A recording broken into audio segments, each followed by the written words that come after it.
Hello, how are you? If you have blood sugar spikes, feel tired after eating, or have trouble keeping your glucose under control, know that this doesn't happen by chance, right? The problem can start with inflammatory processes in our body and how our body responds or reacts to insulin. The most impressive thing is that science has discovered that clove can act exactly on these metabolic pathways.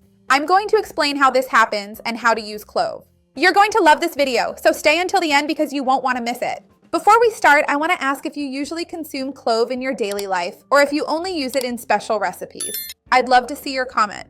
Remember to like the video, it really helps me out here on the channel, and share it if you know someone who is also looking for nutrition tips to help as a complement with blood sugar control. A lot of people don't know that clove actually has many nutrients. It's not just an aromatic and delicious spice, it seasons food really well, right? But it also has many polyphenols and bioactive compounds, such as eugenol, which is the main bioactive compound in clove, as well as flavonoids and phenolic compounds with antioxidant action. So, from a metabolic point of view, this matters because oxidative stress worsens insulin resistance. We already know this, scientifically speaking, and low-grade chronic inflammation is directly linked to increased glucose levels. So, any substance that reduces inflammation and oxidation can indirectly help you with metabolic control as well, in this metabolic environment that favors blood sugar regulation. So, what draws scientific attention to cloves and glucose is not necessarily the immediate effect of lowering blood sugar, but rather the modulation of specific metabolic pathways. Experimental and preclinical studies have shown that cloves can improve insulin sensitivity, reduce hepatic glucose production, that is, the gluconeogenesis that occurs in the liver, decrease oxidative damage in pancreatic cells, and modulate the enzymes involved in glucose metabolism.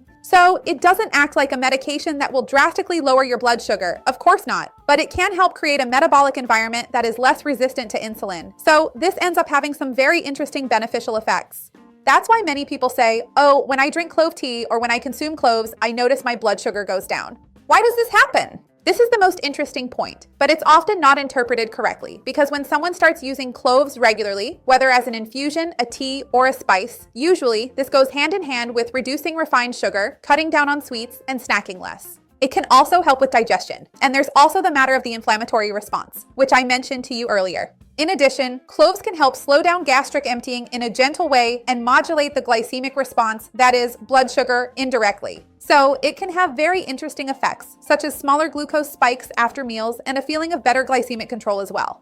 It's also very important to mention that cloves can act directly on the liver, since we know that a large part of the glucose circulating in our blood comes from the glucose that was stored in our liver in the form of glycogen. So, these phenolic compounds in cloves can reduce inflammatory signals in the liver and can modulate the enzymes involved in glucose production. And that's why when this effect does occur, it's gradual and happens more in people who already have insulin resistance. And obviously, it won't replace your dietary changes or your medication. As a complementary measure, cloves or clove tea can help you control your blood sugar. So we can use it in our diet in a very interesting way in our daily lives because cloves are super delicious and aromatic, right?